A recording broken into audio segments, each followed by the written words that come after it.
Começa agora o Jornada. Todas as semanas nós fazemos uma viagem pelo país para que você possa acompanhar ações e projetos da Justiça do Trabalho. O programa conta com a participação dos tribunais trabalhistas de todo o Brasil. E na edição de hoje, uma reportagem especial sobre o dia a dia de quem vive do lixo. Vamos conhecer histórias de pessoas que trabalham no lixão da Estrutural em Brasília, Distrito Federal. Com o encerramento desse lixão e a instalação de aterros sanitários, o que vai mudar? No quadro Saúde e Segurança no Trabalho, o assunto é hemofilia, uma doença ligada a uma alteração no cromossomo X e que ainda não tem cura. Mulheres que estão sob medida protetiva pela Lei Maria da Penha têm garantia de emprego. Você vai saber mais na reportagem do Tribunal Regional do Trabalho da 2ª Região, em São Paulo. E no quadro Trabalha Brasil, vamos conhecer a profissão de treinador de cavalos. Tudo isso e muito mais no Jornada, que já está no ar.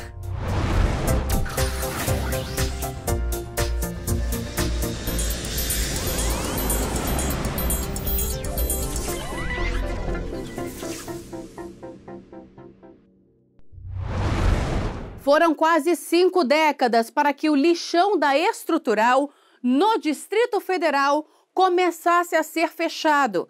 Considerado o maior lixão a céu aberto da América Latina, é de lá que muitos trabalhadores tiram o sustento. Com o encerramento desse lixão, o que vai mudar? Nossa equipe conversou com os catadores, profissão reconhecida desde 2002, para saber como é o trabalho deles e qual a perspectiva que eles têm com a mudança. Brasília, cidade estrutural, 5 da manhã. O dia começa bem cedo para Rosilene, que arruma o filho mais novo de 3 anos e o deixa pronto para a creche. O barraco é bem simples, com sala, cozinha e o quarto separado apenas pela televisão. As paredes de madeirite dão um pouco de privacidade. A filha mais velha, de apenas 6 anos, come um pedaço de bolo no café da manhã e também já está pronta para ir à escola. Ela prepara a bicicleta, o único meio de transporte que a família possui. Na porta de casa, muita lama. Choveu no dia anterior e a falta de infraestrutura é evidente. Não existe esgoto, água encanada e energia elétrica só improvisada. O caminho não é longo, o pequeno fica nessa creche. Ela volta para casa para se arrumar para o trabalho. Veste uma roupa que a deixe o mais protegida possível e segue para o local de onde tira o sustento da família. Cerca de R$ 400 mensais, o lixão da Estrutural.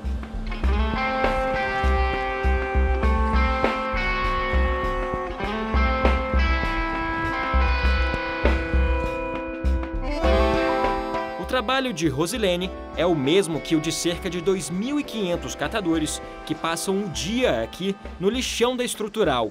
Eles catam e separam o lixo sem proteção adequada em meio a animais como cachorros, pombos e urubus, além dos riscos de acidente com um trânsito intenso de caminhões. Graças a Deus nunca sofri não, mas eu já vi.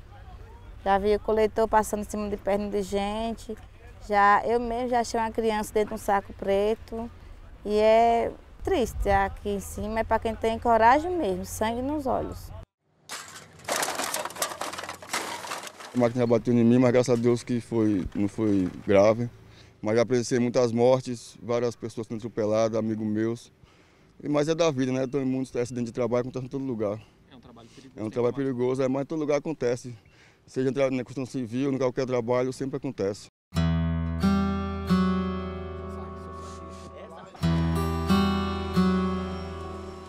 Em setembro deste ano, um jovem de 14 anos morreu enquanto trabalhava de forma irregular com o pai, catando lixo no local.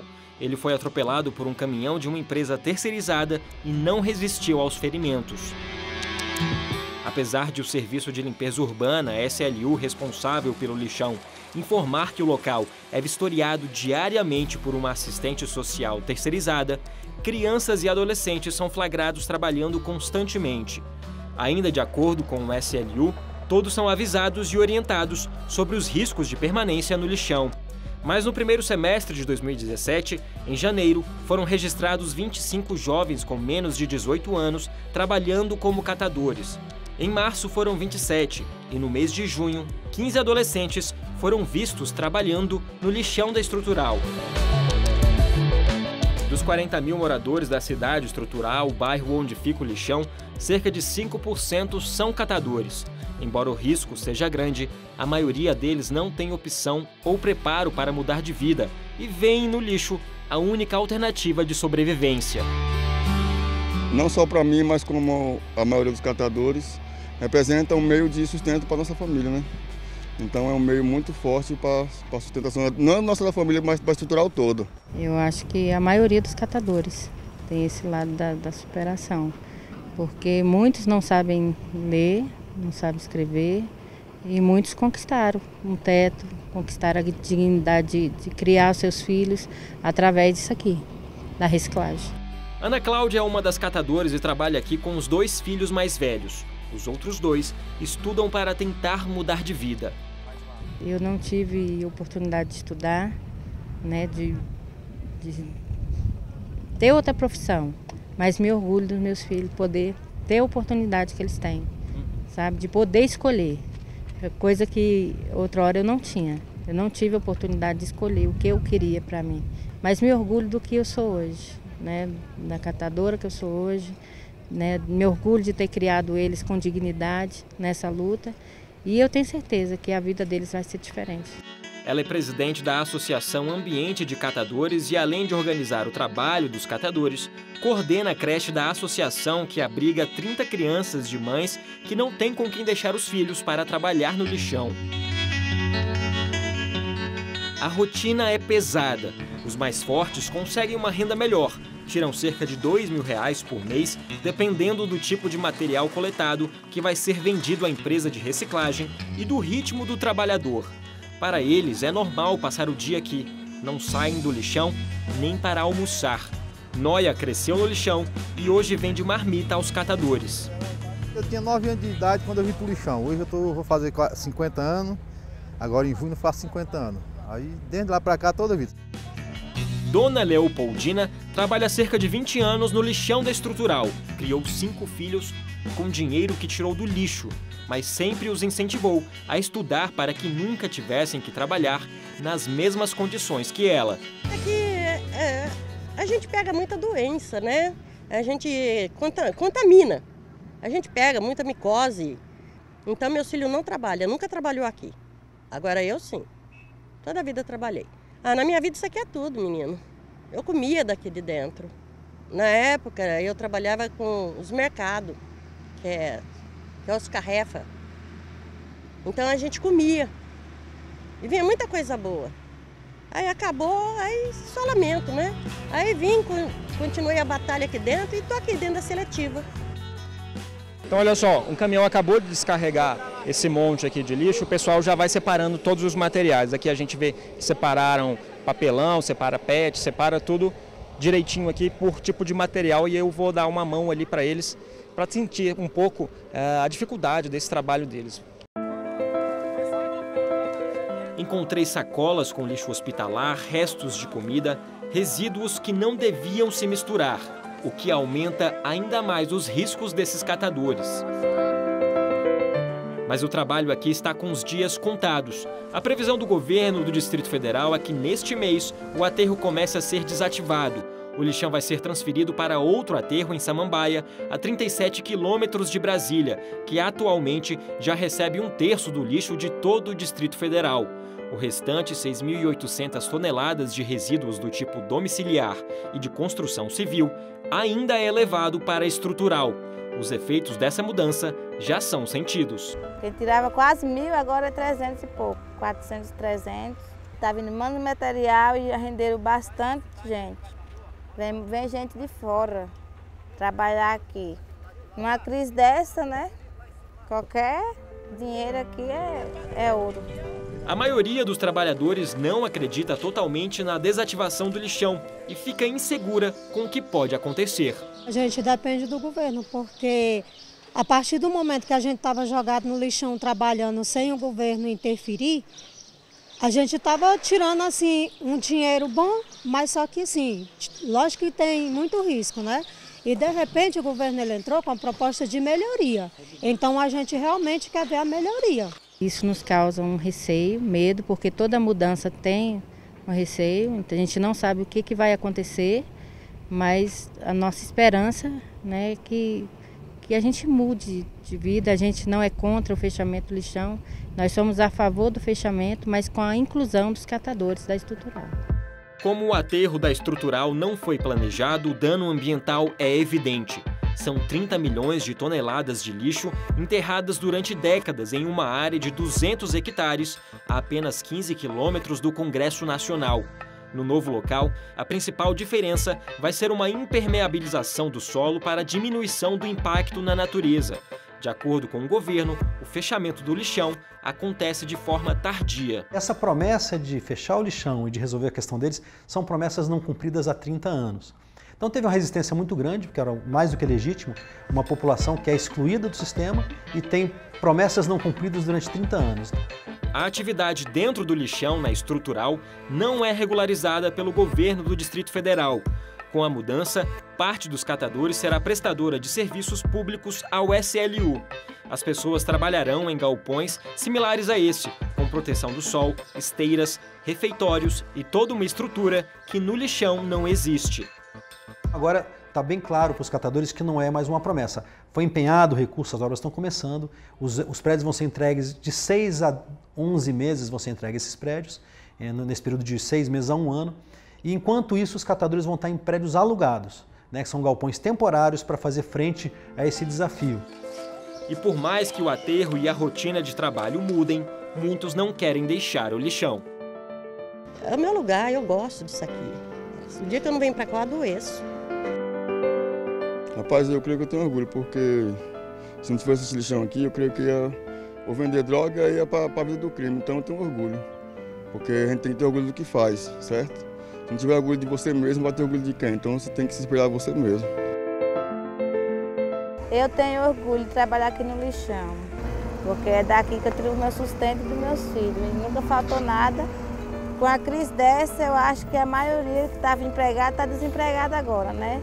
Então, aqui mesmo, chega a hora que quer, sai a hora que quer.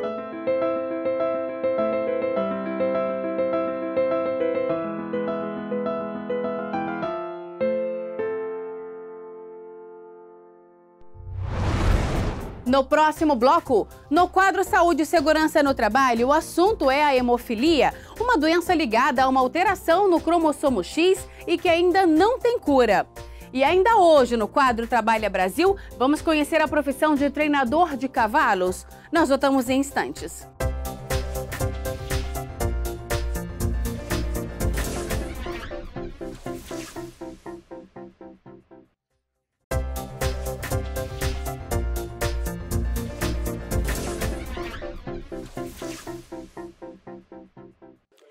Uma doença que causa sangramentos, dor, inchaço. Eu estou falando da hemofilia. O diagnóstico da doença ligada ao cromossomo X é mais comum em pessoas do sexo masculino. Apesar de ainda não ter cura, há tratamento. Você vai conhecer melhor essa doença hoje no quadro Saúde e Segurança no Trabalho.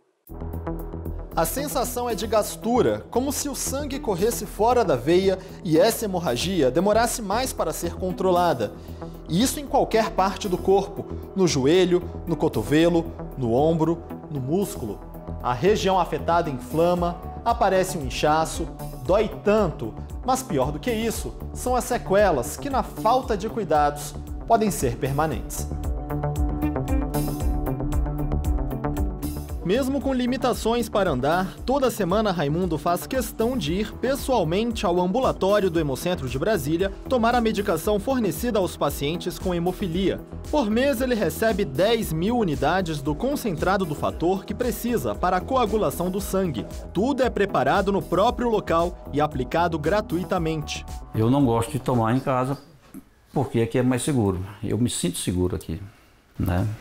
Então tem essa diferença. O remédio traz alívio ao senhor de 59 anos, que sofre de dor e incômodo causados por sangramento nas articulações constantemente. Isso aqui começou a sangrar hoje, olha aqui como é que já está.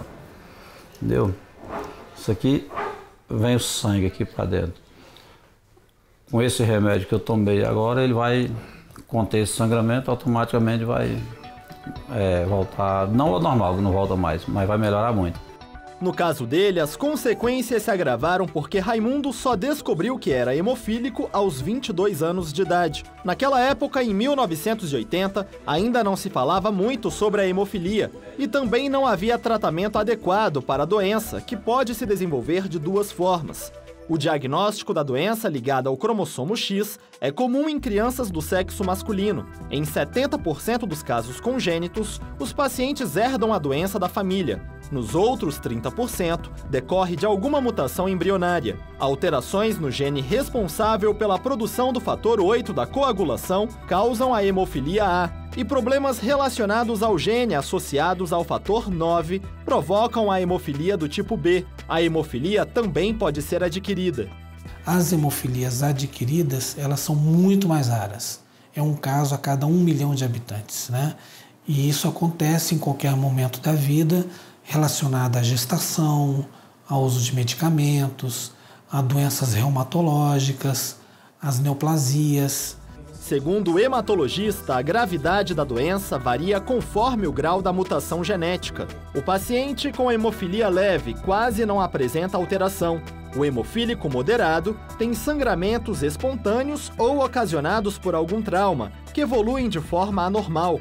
Já o paciente com hemofilia grave pode sangrar a qualquer momento e, dependendo do órgão ou da articulação afetados, ter limitações sérias causadas pelo sangramento. Essa classificação interfere diretamente na quantidade de doses recomendadas e na frequência com que devem ser tomadas. Ainda de acordo com o especialista, os principais sintomas relacionados à doença são inflamação, dor e inchaço. Apesar de ainda não ter cura, o diagnóstico e o tratamento adequado hoje são mais fáceis. O diagnóstico de hemofilia você faz se baseando num tripé.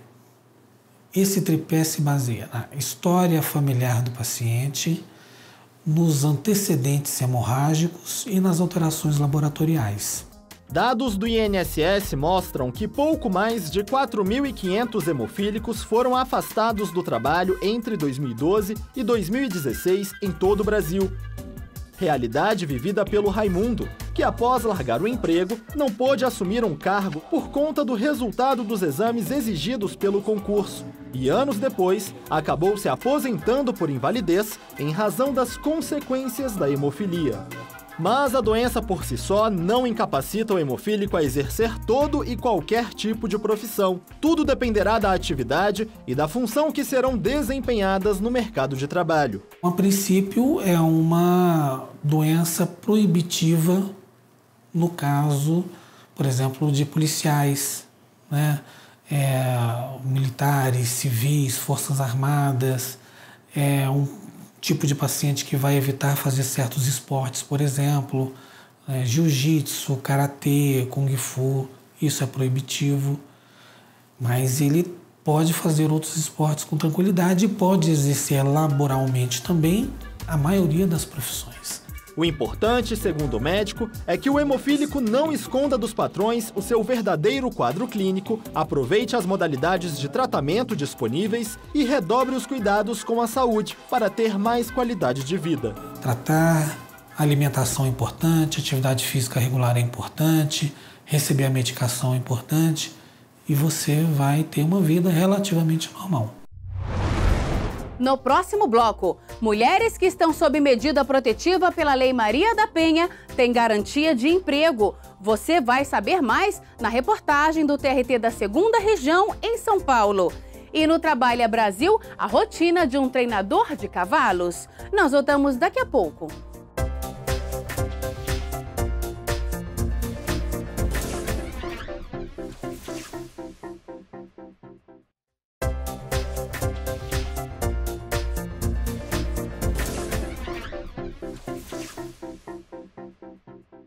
A Lei Maria da Penha completou 11 anos em agosto e trouxe muitos avanços no combate à violência contra a mulher. Um deles é a garantia de emprego para as mulheres que são sob medida protetiva. Saiba mais na reportagem do TRT da 2ª Região em São Paulo. O Brasil ocupa o 5º lugar no ranking dos países com maior número de assassinatos de mulheres no mundo. De acordo com dados da Secretaria de Segurança Pública, apenas no estado de São Paulo, entre janeiro e junho deste ano, 272 mulheres foram mortas, 1/3 vítimas dos maridos e companheiros. A Defensoria Pública presta assistência gratuita a mulheres em situação de violência, independentemente do seu nível de renda. E, conforme cada caso, o amparo à vítima exige diferentes formas de atuação. Dentre as ferramentas trazidas na lei para proteger a vítima em situação de violência, se encontram as chamadas medidas protetivas de urgência, que podem incluir o afastamento de sua residência e também de seu local de trabalho. E é no momento de preservar a relação de emprego que a competência deixa de ser da Justiça Estadual e passa a ser da Justiça Trabalhista. A lei garante acesso prioritário à remoção quando a vítima for servidora pública e, no caso das seletistas, a manutenção do vínculo trabalhista quando for necessário o afastamento do seu local de trabalho por até 6 meses. A solicitação de afastamento deve ser feita pelo juiz estadual de ofício ou a pedido do defensor público ou advogado. Existe a competência da Justiça do Trabalho depois que a mulher já tem garantido o direito de afastamento ao trabalho, que é a lei a proteção que a Lei Maria da Penha concede. Ela vai ter que ingressar com uma reclamação trabalhista na Justiça do Trabalho, pleiteando indenização por danos morais nesse caso, porque ao descumprir a autorização do juiz criminal para que ela se afaste, o empregador abusa do direito que ele tem com relação ao poder diretivo, que é poder dispensar desde que não seja de forma arbitrária. Nesse caso, é uma arbitrariedade dispensar a empregada que tem a garantia do afastamento concedida por um juiz criminal. Os pedidos são de indenização e até da reintegração ao trabalho, para que ela tenha mantido ainda a possibilidade de afastamento no período concedido. É importante ressaltar que a lei prevê a manutenção do vínculo trabalhista, mas não prevê o recebimento de salário nem de benefício previdenciário durante o período de afastamento. O ideal seria que tivesse um benefício previdenciário no período do afastamento. O que acontece é que, como ela se afasta e fica sem receber o salário, é difícil que ela busque ajuda para se afastar e ficar sem meio de sobrevivência. Apesar das limitações, a norma é vista como um avanço na proteção da mulher vítima de violência doméstica e familiar. O trabalho traz dignidade, não só traz o salário, como traz dignidade, a sua inserção novamente naquele ambiente de trabalho, produzir é importante para todos. Então eu acho que, assim, ainda que não seja completa a garantia, de certa forma alguma proteção sempre traz. O quadro Trabalha Brasil mostra profissões não muito convencionais espalhadas por todo o Brasil. Nesta edição, o Jornada foi até um Aras de Brasília para saber como é a rotina de um treinador de cavalos. Além de ter paciência e técnica, o profissional precisa se especializar para se dar bem com o trato animal. Veja na reportagem.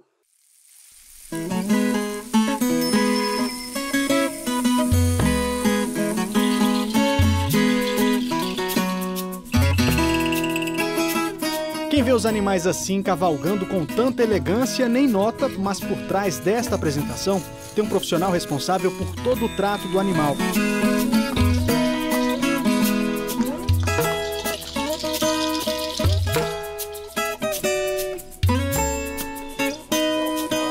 E treinar cavalos não é tarefa fácil, exige prática e muita técnica. E tudo isso o Anderson garante ter. Ele trabalha como treinador de cavalos há 10 anos. Começou em uma fazenda do pai no interior de São Paulo. Se mudou para Brasília e aqui segue no ofício da família com muita dedicação. Isso tudo começou desde criança já, né? Que meu pai sempre mexeu, né? Sempre mexeu com animais, ele sempre morou em fazenda, tudo. E ele também mexe com essa questão de treinamento de cavalos, entendeu? E aprendi praticamente tudo com ele, né?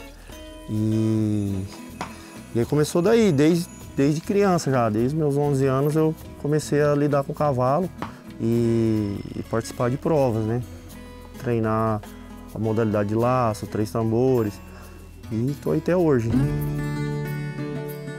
A rotina de trabalho é puxada. Pela manhã a gente trata dos animais, né? Passa a ração por volta das 7 horas da manhã, aí depois, com as 10 horas, a gente entra com o volumoso, que é o feno, né? A ração é o concentrado, que dá pela manhã.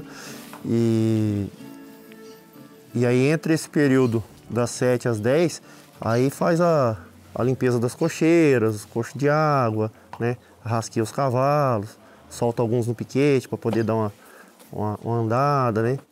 Dar uma relaxada. E no início da tarde, por volta das 14 horas, a gente volta a passar a ração no concentrado de novo. E aí a gente começa a mexer na questão do treinamento dos animais. São 10 anos que o Anderson trabalha com os animais. E só nesse Aras ele é responsável pelo treinamento de quase 20 animais. Com a grana dos treinamentos, ele vai se formar em zootecnia. E ter feito o curso melhorou o desempenho na lida com os animais.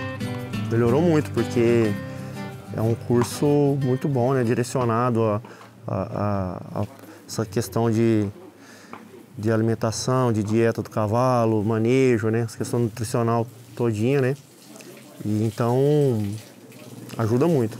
E além de treinar os cavalos, o Anderson também dá aulas de montaria. São cursos em que ele passa aos alunos, além da prática da montaria em si, os cuidados que eles devem ter com os animais. Além de professor de montaria, o Anderson é também instrutor de prova de laço, um esporte conhecido como vaquejada. Em média, ele atende 10 alunos por mês. Já tem uns 4 anos que eu dou aula, né? E consiste aí em aulas do laço em dupla, laço individual e 3 tambores, que a gente dá durante o decorrer da semana. E concentra mais no período da tarde até a noite. Uma profissão diferente que vem dando a ele reconhecimento. E para o Anderson, fazer o que gosta é o que mais interessa por aqui. Em primeiro lugar, além da paciência, tem que gostar muito, porque isso vai fazer com que você dê certo nesse meio, nessa profissão, né? Ou quem é praticante do esporte, gosta do cavalo. Às vezes tem pessoas que gostam, mas ainda não teve nenhum contato direto, específico em alguma modalidade, né? Então, mas tudo é questão de treinamento também, entendeu? Às vezes a pessoa não tem muito aquele dom para aquela coisa, mas é questão de treinamento. Gosto muito do que eu faço, é uma coisa que eu adoro fazer.